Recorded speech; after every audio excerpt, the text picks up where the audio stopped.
Sir, இப்போ சில gate ஆஸ்பிரன்ட்ஸ் பார்க்குறோம். மாக் எக்ஸாம்ல சூப்பரா மார்க் வாங்கிடுறாங்க. ஆனா எக்ஸாம் ஹால்குள்ள போனோனே பயத்துல ஒழுங்கா பெர்ஃபார்ம் பண்ண முடியல அவங்களால. ஸோ இதை எப்படி ஓவர் கம் பண்றது? மேடம் கரெக்ட் தான். இப்போ மார்க் எக்ஸாம்ல பண்ற மிஸ்டேக்ஸ் என்னன்னு சொல்லிடுறேன்.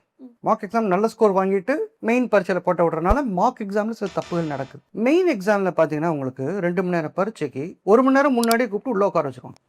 மார்க்ல நம்ம அதை பண்ணவே மாட்டோம். 2 மணி நேரம் பரீட்சை, for example 2 o'clock to 4 o'clock எக்ஸாம்னா 2:05 2:10 தான் உள்ளே வர்றோம் நம்ம பரீட்சைக்கு. காரணம் எனக்கு முன்னாடி வந்து படபடப்பா இருக்கு, பயமா இருக்கு அப்படின்னு. அப்போ 2 to 4 தான் உட்காந்து பழகுறாங்க, ஃபோக்கஸ்டாக எழுதிட்டு போயிடுறாங்க. பட் இந்த முன்னாடி 1 hour சும்மா உட்கார்றதுனாலேயே மைண்டை கெடுத்துக்கிறாங்க பரீட்சை இன்னைக்கு. ஸோ இதை நம்ம என்ன பண்ணுறோம்னா, இதை ஓவர் கம் பண்ணுறதுக்கு மார்க் எக்ஸாம்ஸே 3 hours நடத்துகிறோம். 1 hour சும்மா உட்காருங்க, மொபைல் இல்லாமல் சும்மா போய் உட்காருங்க டேபிளில். ஏன்னா அதுதான் கஷ்டம். ஸோ இதை பழகுறோம். 1 செகண்ட், மார்க் எக்ஸாமில் ஒரு விதமான பயம் கம்மியாக இருக்கும். இது இல்லாட்டி அடுத்த மார்க்கில் பார்த்துக்கலாம், இல்லாட்டி அதுக்கு அடுத்த மார்க்கில் பார்த்துக்கலாம், ஆர் இந்த மார்க்கில் சரியாக ப்ரிப்பேர் பண்ணலை, ஃபர்ஸ்ட் செக்ஷன் மட்டும் ட்ரை பண்ணுறேன். நம்ம மார்க் எக்ஸாமில் என்ன மாதிரி டார்கெட்ஸ் கொடுப்போம்னா, இந்த மார்க்கில் நீ என்ன பண்ண போகிறேன்னு ஒரு ஆப்ஜெக்டிவோட போ, இந்த செக்ஷன் நல்லா பண்ணு, ஆர் டைமிங்கை குறை, ஆர் மிஸ்டேக்ஸை கம்மி பண்ணு, ஏதாவது ஒரு சின்ன சின்ன அப்ஜெக்டிவ்ஸ் கொடுத்துருக்கோம். அப்போ அந்த அப்ஜெக்டிவ் மட்டும் சால்வ் பண்ணணும் தான் இனிஷியல் மார்க்ஸில் பண்ணுவாங்க. இப்போ அடுத்த மார்க்ஸில் ஃபுல்லாக வந்துடும். பட் இனிஷியல் மார்க்ஸில் பார்த்தீங்கன்னா அவங்க ஒரு அப்ஜெக்டிவ் தான் சால்வ் பண்ணுவாங்க. ஃபுல் எக்ஸாம் போகும்போது அவங்களுக்கு பல அப்ஜெக்டிவ்ஸ் இருக்கும் சால்வ் பண்ணுறது. இதை ப்ராக்டிஸ் பண்ணாமல் போயிடுவாங்க. எனக்கு தெரிஞ்சு நிறைய பேர் நல்ல மார்க் எடுக்கும் போது ஆகஸ்ட், செப்டம்பர், அக்டோபர் நல்ல மார்க் எடுத்துட்டு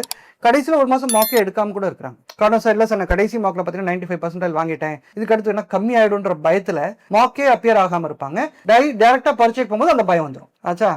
அண்ட் ஆப்வியஸ்லி அந்த பேரண்ட் ப்ரெஷரும் நான் முன்னாடி சொல்லியிருந்தேன். பேரண்ட்டு அந்த ஹால் வரைக்கும் வந்து நின்று கண்ணீரோட டாட்டா காமிக்கும் போது அது பயங்கரமான ப்ரெஷராக தான் போகுது. ஸோ என்னோட சஜஷன் பொதுவாகவே அடல்ட்ஸாக ட்ரீட் பண்ணுங்க. அவங்கள பரீட்சை ஹாலுக்கு விட்டுருங்க. அவங்க வீட்டிலேருந்தே கிளம்பி போயிட்டு ஃப்ரெண்ட்ஸோட போயிட்டு வரும். ஃப்ரெண்ட்ஸோட போகும்போது ஒரு ஜாலியாக ஒரு ரிலாக்ஸேஷன் இருக்கும். பார்த்துக்கலாம் மச்சான் அப்படின்ற ஒரு ஒகேபுலரி ஓடும். அதனால அது டென்ஷன் குறையும். ஸோ இதுக்கும் நம்ம ப்ராக்டிஸ் பண்ணோம். அப்போ இங்கேயே டெஸ்ட்டுக்கு வரும்போதே அந்த மைண்ட் செட்டில் வர்றமான்னு பாருங்க. ஈச் மார்க் டெஸ்ட் நம்ம ஒரு 15-20 மார்க் டெஸ்ட் வைக்கிறோம்னா கடைசியில் இருக்க 4-5 மார்க் டெஸ்ட்னா ரியல் டைம் அந்த கேட் மாதிரியே தான் நடத்த போறோம். அந்த மைண்ட் செட்ல வர்றோமா, அந்த மைண்ட் செட்ல பாக்குறோமா அப்படின்றது கொஞ்சம் பிளான் பண்ணி கொண்டு வந்துட்டாங்கன்னா, இது வந்து ஒரு இந்த மார்க் டெஸ்ட் ரெகுலரா இந்த ப்ராசஸ் படி நடந்துருச்சுன்னா உங்களுக்கு பயம் கிடையாது.